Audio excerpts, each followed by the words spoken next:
বন্ধুরা, আমার হাতে যে মোবাইলটি দেখতে পাচ্ছেন, এই মোবাইলটির মডেল হচ্ছে ওপো A15।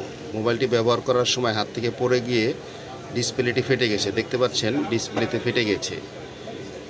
দ্যাট মিন্স ডিসপ্লেটি পরিবর্তন করতে হবে। এই ডিসপ্লেটি পরিবর্তন করতে যাবতীয় প্রসেস আমরা আপনাদের সাথে সরাসরি শেয়ার করব। আশা করি ভিডিও শেষ পর্যন্ত আমাদের সাথে থাকবেন এবং আমাদেরকে উৎসাহ প্রদান করবেন। বন্ধুরা, প্রথমে আমরা ব্যাকশেলটি রিমুভ করে নিব, তবে অবশ্যই একটু হালকা গরম করে নিব। তারপর সবগুলো স্ক্রু আমরা রিমুভ করব, সিম ট্রেটা খুলে ফেলবো, তারপর ব্যাকশেলটা রিমুভ করে ফেলবো, ব্যাটারিটা রিমুভ করব, তারপর আমরা এলসিডিটা রিমুভ করে নিব। এখন আমরা নতুন এলসিডিটা কিউসি করবো, অর্থাৎ A to Z চেক করে নিব। কারণ আপনারা জানেন ডিসপ্লেতে কোনো ওয়ারেন্টি নেই, তাই ডিসপ্লেটি ফাইনাল লাগানোর আগে অবশ্যই A to Z আপনাকে খুব ভালোভাবে চেক করে নিতে হবে।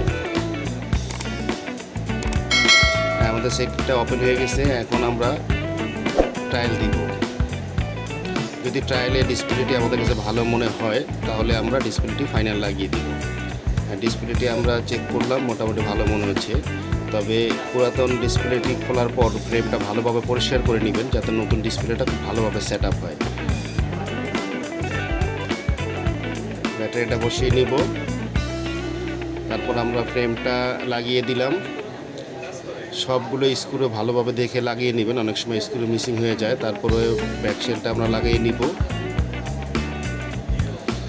যারা মোবাইল হসপিটালে সার্ভিস করতে চান, স্ক্রিনে দেওয়া নাম্বারে সকাল 10টা থেকে রাত 8টার মধ্যে ফোন অথবা মেসেঞ্জারের মাধ্যমে আমাদের সাথে যোগাযোগ করতে পারেন। এছাড়াও সকাল 10টা থেকে রাত 8টা পর্যন্ত সরাসরি আমাদের শপে চলে আসতে পারেন।